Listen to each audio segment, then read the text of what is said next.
focus today on theorem proving, and in particular doing proofs by induction.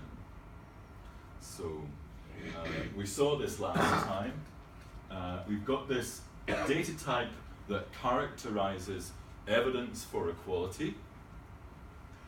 Like all data types, it's defined in terms of the constructors, how you build values in the data type. And just as with vectors, where nil makes vectors of length 0 and cons makes vectors with a successor length, the equality type has a particularly restricted return type in its constructor.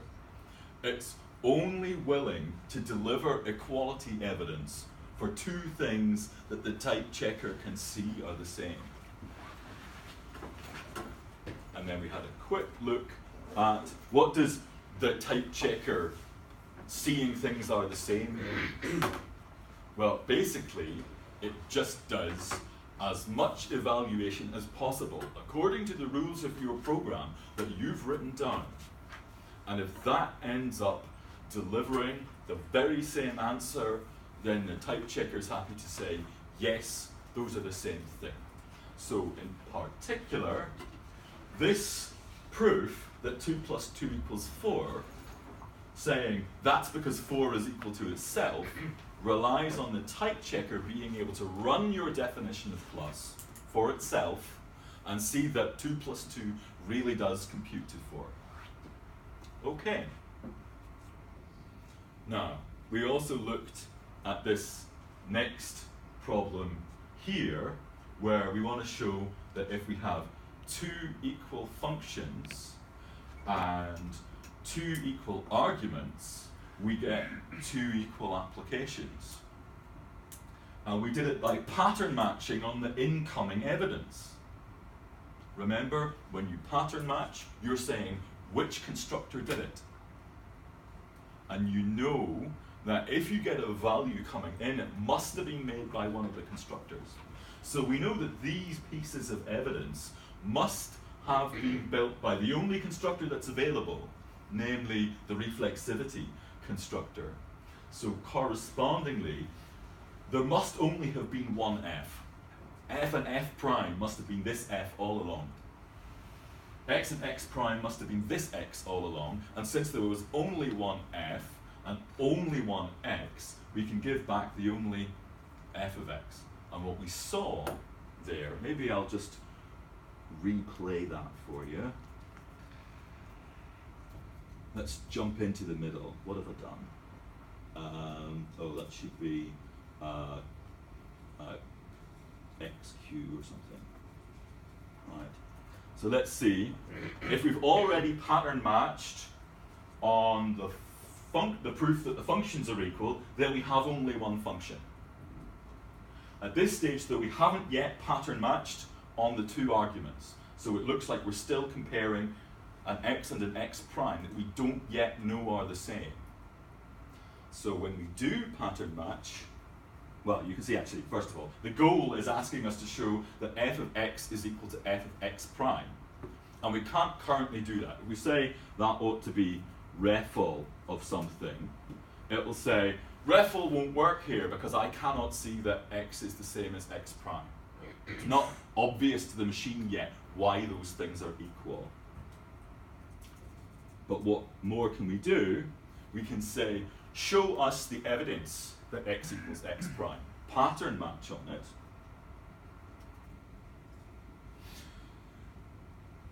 And now what's happened is that x prime has disappeared. We've discovered that the evidence was reflexivity, which meant that x and x prime were really the same, and now our goal has got simpler to something that is obvious. So that's an important thing about dependent pattern matching that is not often a thing you see in Haskell, at least until you encounter data structures called, did you ever see generalized algebraic data types in Haskell? They might have been, they are basically Haskell's first step towards dependent types. Haskell has a serious agda-envy complex and keeps adopting features. But until you get to those things, in Haskell you have the property that when you do case analysis on a thing, you learn about that thing, but you don't learn about anything else while you're at it. Whereas here, we looked at the proof of x equals x prime, and two important things happened at the same time as discovering that this proof was reflexivity. We discovered that x prime was x, and the goal got simpler. So pattern matching in a dependently typed language is much more powerful than in Haskell. When you look at, because the data are all interrelated, finding out about one thing can often tell you important information about other stuff. And that's extremely useful. And indeed, it's what enables us to do proofs. So let's do some. In particular, let's prove 3 important facts about natural numbers. Namely, that if you add 0 to a number, nothing much happens. And it doesn't matter whether you add 0 on either side. And also that addition is associative. Does this ring any bells? There was a word that we might have used last year to describe this sort of situation. Monoid? A monoid. We are saying that the operations of 0 and plus make the natural numbers a monoid. In fact, the natural numbers are monoid in lots of different ways. 0 and plus is only one of them. Can anyone suggest some others? 1 and times. There's another good one, which is 1 and max. Sorry, 0 and max rather. But there's no corresponding thing for min, because, yeah? Sorry, I was just going to ask, what's the definition of a monoid? A monoid is a set equipped with a constant value and a binary operation such that the operation absorbs that constant value. We call it the neutral element.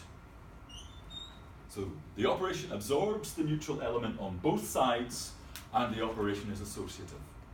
So that's what makes a monoid. And you can here you can see that we have our natural numbers, our neutral element is going to be 0, our operation is going to be plus, and here we are proving exactly the obligations required to show that that gives us a monoid. And later we'll actually be packing those up as a structure. Monoids won't just be something we talk about in the room, they'll be a concept that we make formal on the system. Okay, so let's have a look at this one. 0 plus n equals n, right. Hopefully this one's going to be easy. Why might this one be easy?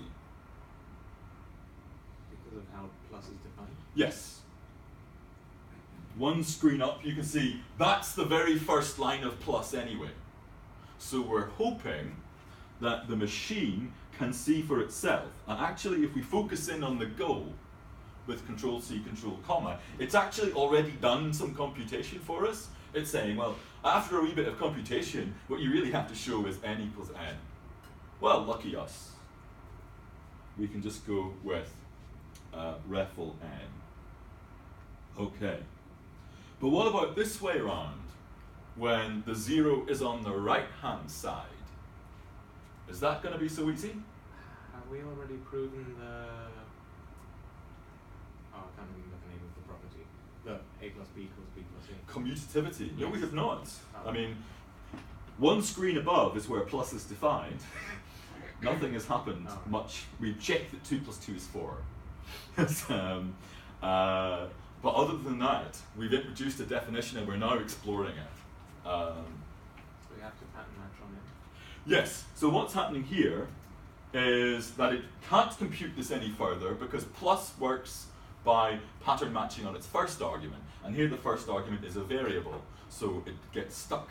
It doesn't make any progress. And if we try giving refl, it says, but n plus 0 isn't n. And when it complains about that, what it means is that it can't make them the same by running programs. Not that you will never be able to prove that they're the same.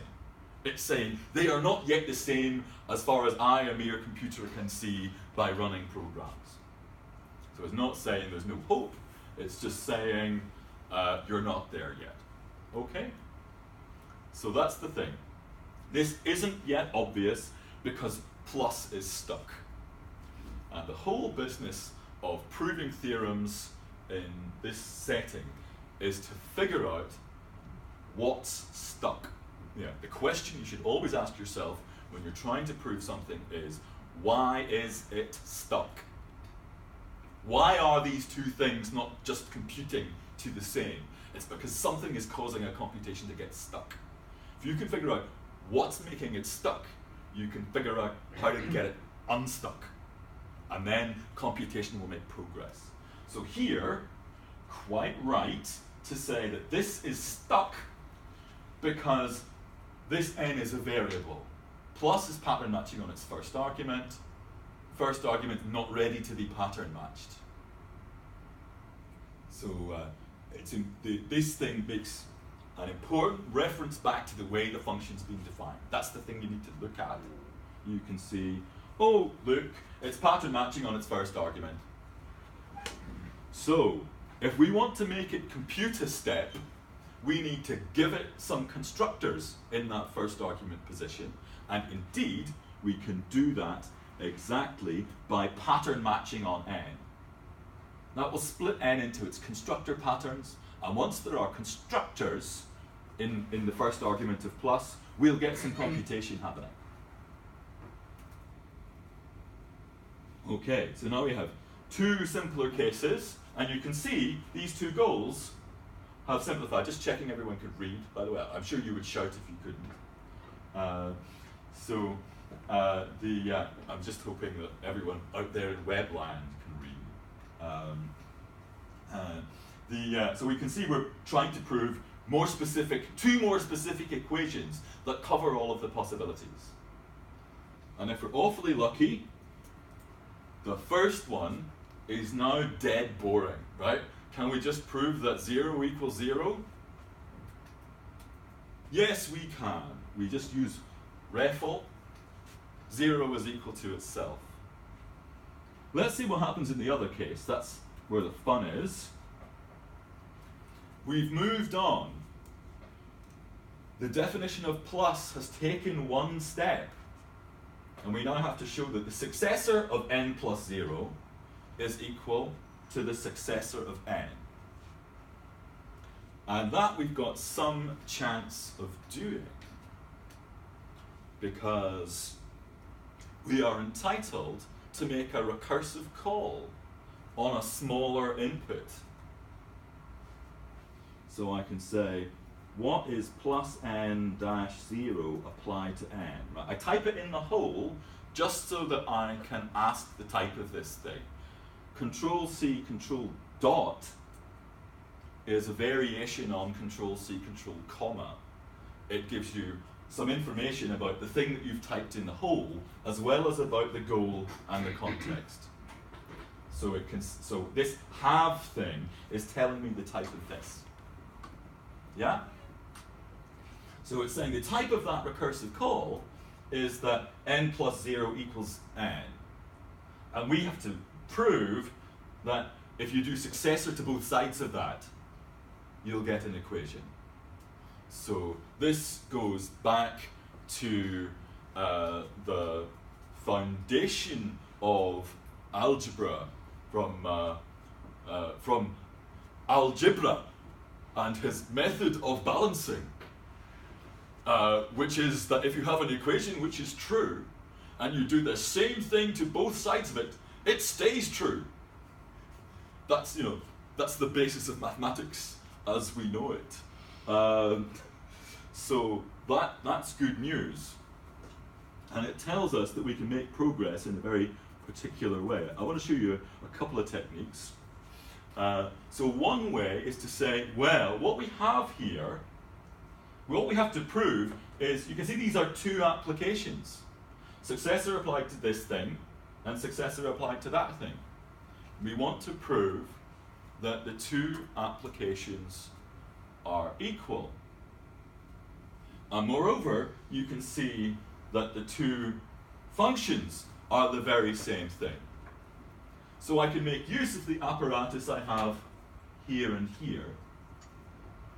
I can say, well, I'm going to prove that two functions are equal, or that two applications are equal, and I'm going to kick off by saying that the two functions are equal by typing ref will suck, and I'm going to leave until later the reason why the two arguments are equal. Can you see why that made some progress? Let's just look at that go. We reduced the problem of proving that successor of this equals successor of that by saying, well, successor equals successor, so the job is done if this equals that. Yeah? I'm not sure. So I have a question.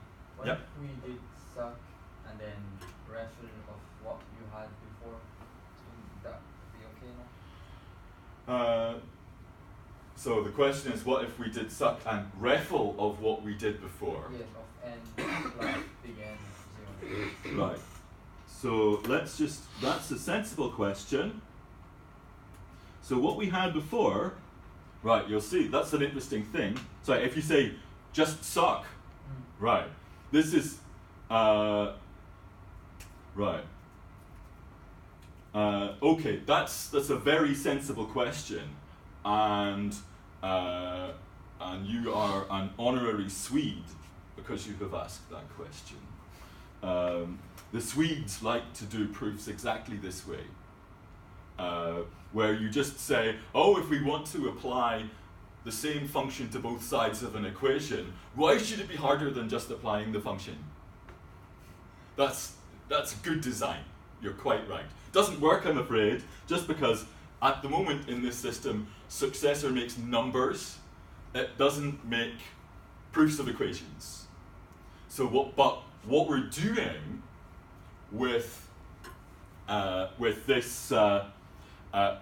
these operations, refl and this application for equality. Remember when we did applicative functors?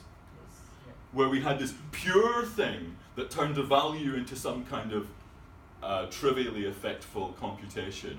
And then we had an application operator that took a computation for a function and a computation for an argument and gave you the computation of the answer. Well, we're doing the same sort of thing here, only refl takes a value and gives you a proof of an equation, namely that it equals itself. And then this thing is the thing that gives you an application that says if you've got equal functions and equal arguments, you get equal answers. So it's like programming with the applicative combinators pure and apply in Haskell, building proofs this way. The pure stuff, the stuff that says the same, that we just want to turn into an equals itself, a reflexive equation, we have to embed explicitly with refl. And when we want to do an application, we have to do it explicitly with this gadget. So that's why. The thing that you were asking for, the best we can get to close to it here is to do the thing I wrote, which is to say, turn suck into an equality proof that it equals itself, and then use application for equalities rather than regular application. But yeah, nice idea. The Swedes are building a thing called cubicle type theory, in which values and equations over those values all behave the same way uniformly all the way up. Right, because to answer the other part of your question, if I were to say, what is refl of whoops. I want to grab that, put it there, and then fiddle with it. What is this thing?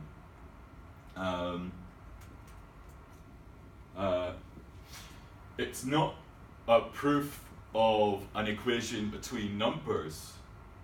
It's a proof of an equation between proofs of equations. So we've gone up 2 levels instead of just 1. So if we get rid of this REFL, we'll see we have just the right thing, which means, of course, that we could just have found it like that. So that's one strategy for doing a proof like this. Yes? Could you not have done it by changing, well, adding a constructor to the plus and just putting like the 0 and the n the other way around? So now for the first, so we've done 0 plus n, you can just do REFL n. Yeah, but that's because we are going in the direction of computation. Yeah, so yeah. Could we have done it by like with the original like plus function, just adding a constructor for putting the variables the other way around? Well, we could have, but that's an interesting question actually. Let's see what happens. Always happy to be completely derailed in the middle of a lecture. So we could add an extra rule saying this. Yeah? Let's see what goes horribly wrong. Well, this proof's broken for a start. Right.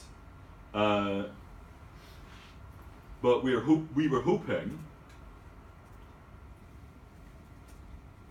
that it'll just go away.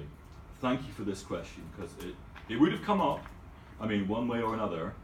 So what we're hoping is that REFL n will just work now. But it won't. Let's see why not. You go back to the definition of the function. Let's see what's going on. Like in Haskell, Agda's pattern matching rules are prioritized. So in order to fall through to the second line of this definition, sorry, I should be pointing at this screen, should I? Yeah. In order to fall through to the second line of this definition, we have to know that the first line definitely does not apply. So if we just have some n in the first argument, we can't see it 0. The pattern matcher is still waiting to see, oh, I don't know, it might be 0. So the first line might fire. I better not fall through to the second line just in case it does. So you have to be careful about these sorts of issues. It turns out that the way in which pattern matching is being done in your program is crucial to the cases that you have to give in a proof. So look, yeah, it does look like doing something like this might help, but sorry, doesn't. So let's fix that. One thing you should be aware of, actually, it's one of those sort of consciousness-raising issues where when you get it so deeply ingrained in your understanding of how things work, you forget that you know it.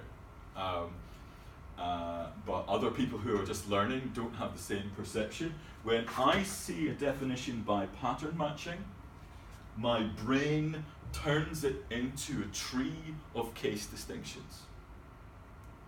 So operationally, I see the way this thing working as first pattern match on the first argument, and then see what happens in each of the 2 cases. Maybe do some more pattern matching, maybe give back a result. So you can see, although it looks like a sequence of equations, what's really being built is a decision tree based on splitting a variable into constructor cases.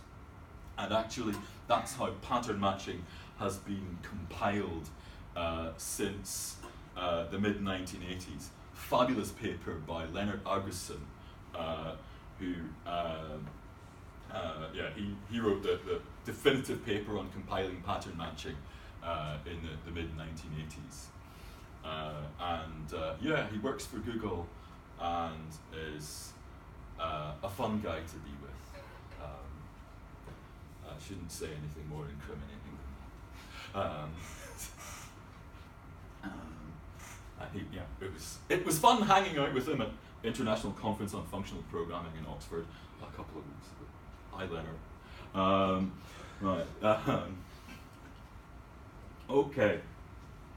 So thank you for that. Exactly, so the order of pattern matching and which things are getting matched on first matters, and we'll see some examples of that in the not too distant future, where you sometimes need to manipulate your definition a little bit just to make sure you get the pattern matching that you want. Anyway, that's not going to trouble us here. Let's prove that plus is associative, what Alan Bundy calls the E. coli of automated theorem proving. It's like, molecular biologists all study the virus E. coli. People who study inductive theorem proving all prove that plus is associative. And if that doesn't work, nothing's going to. So let's look at the goal. We've got a bunch of stuck pluses on the left-hand side and a slightly differently arranged bunch of stuck pluses on the right-hand side. And the question we have to ask ourselves is, why are they stuck? Well, this plus is stuck because this is stuck. And this plus is stuck because x is stuck. Meanwhile, this plus is just stuck because x is stuck. So we've got a clear indication from both sides of the equation that x is the thing that is getting in the way. Now, when you play this game and you don't get one single villain, when there's multiple villains, then you might have to think about how to solve the problem. But here, there's an obvious single variable causing all the trouble. So we're going to get lots of action if we split x into constructor cases. Okay? So now let's see what's happened in each case. For 0, fantastic. When x is 0, the problem just collapses to proving that y plus z is equal to itself. We may now go home on that one. Meanwhile, in the successor case, guess what, folks? We've seen this before. We've got two successors sitting on the outside of something, right? So we can play the same game, actually. You see two successors, right? One thing about constructors in particular is that constructors are injective.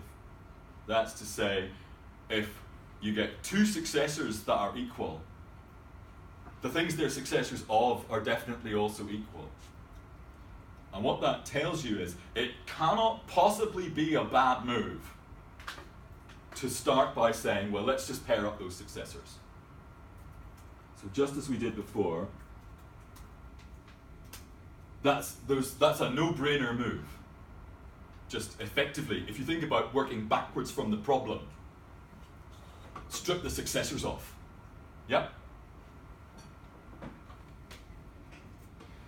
And then we are entitled to make a recursive call on the smaller argument, and that finishes the job. So this thing that you were taught in the past called proof by induction, where you got an inductive hypothesis for the number one smaller, what you were doing at the time was making a recursive call on a smaller input. You were just doing functional programming. And the same thing in AGDA that checks that you're always taking the input apart and it can't keep getting smaller forever means that this is a valid explanation of why this is true. Now, there's one more thing I want to show you just while we're about it. There's a different style of doing these proofs, which is sometimes more convenient. So let's go back to this goal. We can see that our induction hypothesis is going to be useful to solve this problem. If we were to do a recursive call, let's even grab the recursive call. Yeah. What is the induction hypothesis? So that thing applied to x instead of suck x. And you can see we are allowed to choose any y and any z we like, and we know which ones we do like, namely y and z themselves, the ones in the problem. So we have a way of proving a useful equation that we might like just to deploy the way you normally do when you're doing mathematics. You know an equation, so you can rewrite the problem using the equation. Yeah? That's what you would normally do. Well, Agda lets you do that as follows. Special keyword, which I'm afraid to say, keywords are not also available as regular identifiers. Special keyword, rewrite. And then you give a value which is a proof of an equation. Right. Not just the statement of the equation, the actual proof of the equation. So that there's some reason to believe that we're doing a sensible thing. Reload the file. And you can see that in the goal, where we used to have the left-hand side of that equation, we now have the right-hand side of that equation. So what it's done is it's made use of the equation to rewrite the problem. And we can now solve that with reflexivity. So those are two ways of delivering essentially the same proof. So one way was to use the reflexivity and the application combinator to dig down to the parts which were different, or which looked different, and then plug in the inductive hypothesis. The other method is to use rewrite, which is basically just saying to Agda, here's a fact, you go and find out where it's useful. Anytime you see the left-hand side, turn it into the right-hand side. Let's see what happens. And when it does that, because there was an occurrence of the left-hand side in the goal, we get a simpler goal that we can solve straight away. So I do not wish to recommend one style or the other. They both have their uses, so it's good to know how to do both.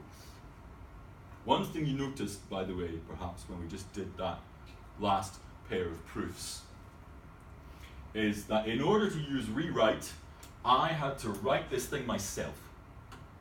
I had to give the proof of the equation that I wanted to use. And I had to come up with it. Like, I know I'll make a recursive call, I know what I'll apply it to. I can ask, what's the type of this thing that I'm currently building, and get some help that way. But it's not just going to come up with it. Whereas when I was drilling in with REFL and equality application, and I had a hole that was exactly the problem to be solved by the induction hypothesis, that solution was found automatically with Control-C, Control-A. So sometimes it swings and roundabouts, which is actually more convenient. Okay? Is that making sense so far? Great. Right. Let's do a wee bit more. I'm not in a massive hurry. We've got about 10 minutes. We skidded rather rapidly over this last time as well. So here's an example of computing a type by pattern matching, and it's the type of evidence that one number is at least another.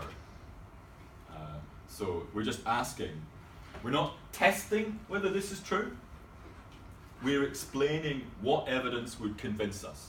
And we're saying, well, if the small number is 0, or the number that's meant to be small is 0, we're happy. We're convinced.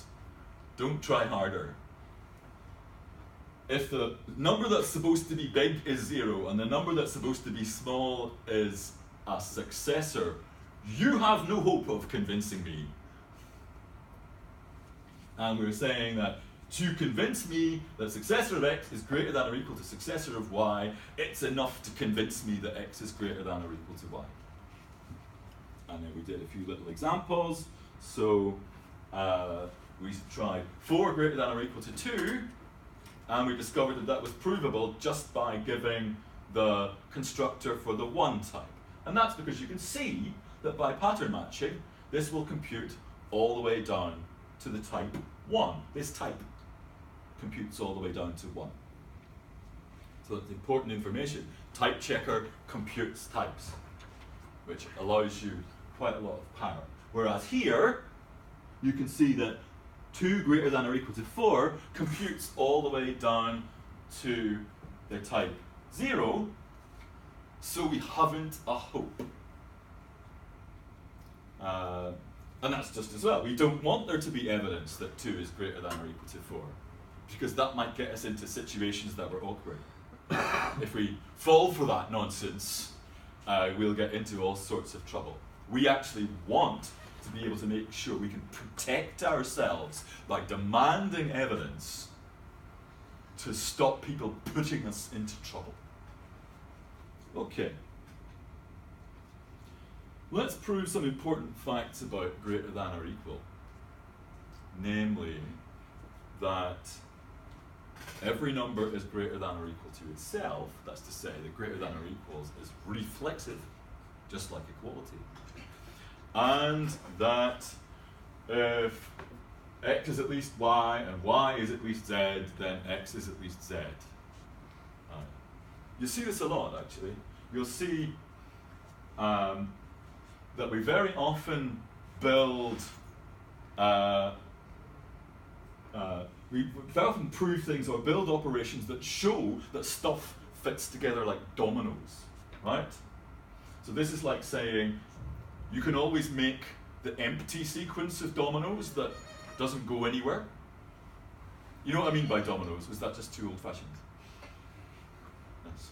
Has anyone never seen a domino? Just checking. The things on the pizza boxes. Yes. Yeah, those things.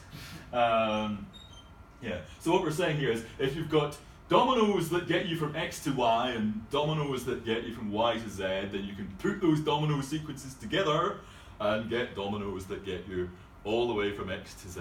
You'll see that all the time. You have my permission, indeed my encouragement, that anytime you see this pattern show up, you should shout, dominoes!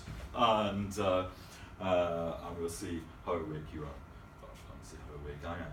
Anyway, so let's show that greater than or equals gives us dominoes. Again, it's the same deal as with proving stuff about plus. We need to build an inhabitant of this type. Remember, greater than or equal to is just a program. It computes a type. So the problem about proving it is to understand, well, if we can't directly give a value here, we need to know, why is it stuck?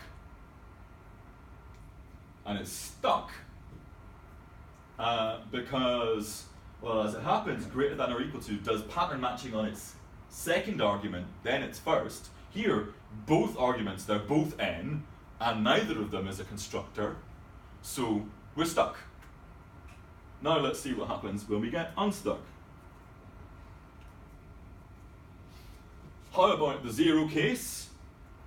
I'm going to comment that one out just because it's now showing up as the top code. Right? goal 0 says 0 greater than or equal to 0. So we've specialized it, we've got some constructors in there. Now, when we look in more detail at that particular goal, you can see that that goal computes to 1. And the pattern matching rules for greater than or equal to tell you that's going to happen. So we've won. We just give the constructor for the 1 type. In goal 1, we have to show that successor of n is greater than or equal to successor of n. But how is that going to compute? By this rule, we actually see that what we really need to prove is just n greater than or equal to n. This rule says when you've got 2 successors, the problem gets easier by 1 step. So correspondingly, we can make a recursive call on the input 1 smaller. That's our induction hypothesis, and it does exactly the job we were looking for. Okay? Let's do the other one, transitivity of greater than or equal to. Let's play why is it stuck? Why is the goal stuck?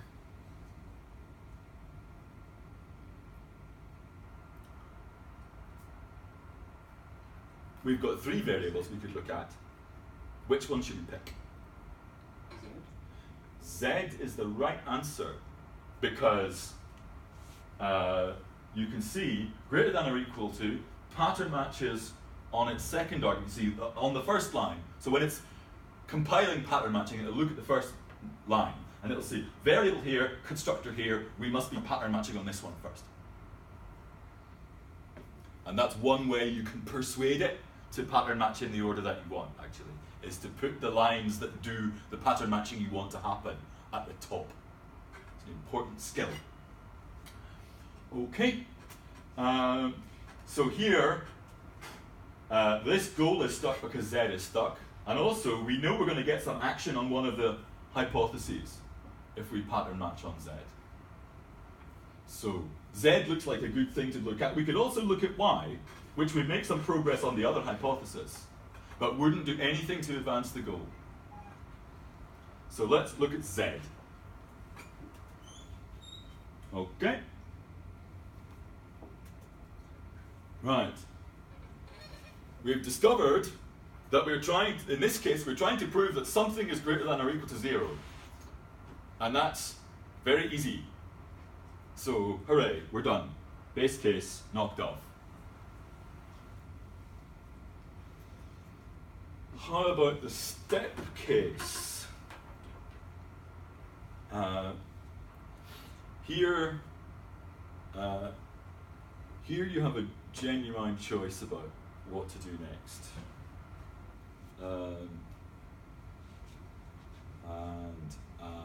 I'm happy to play it either way.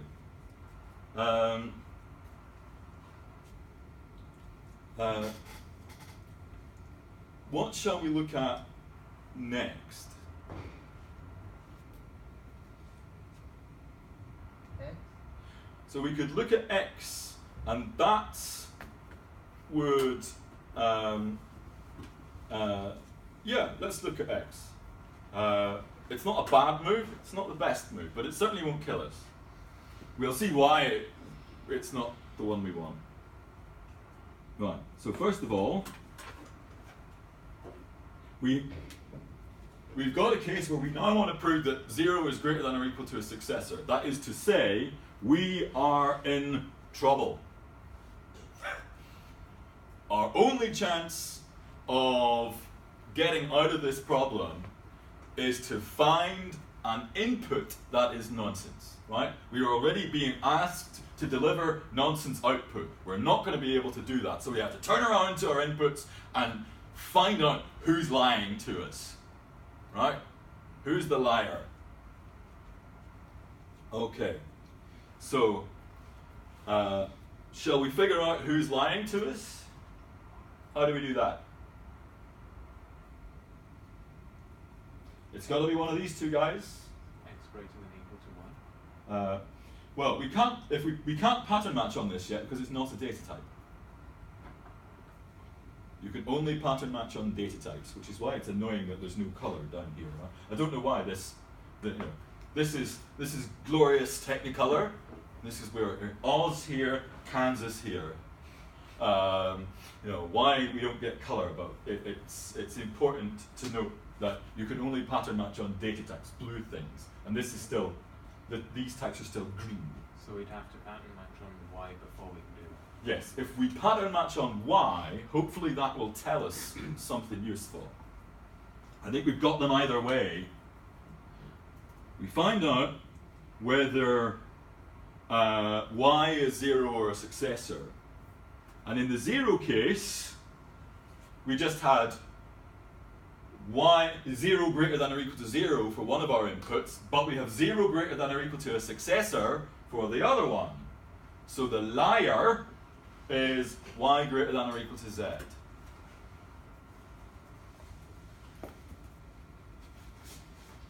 And we call him out, and he goes away. We'll get this done. And then in this case, it's the other one, X greater than or equal to Y, who's the liar. And then to finish off, we'll need to pattern match on Y anyway. And then the similar sort of thing happens. And then in this case, the induction hypothesis does the job. So we end up with a 5-line proof. If you pattern match on Y before Z, you get a 4-line proof, which is nice.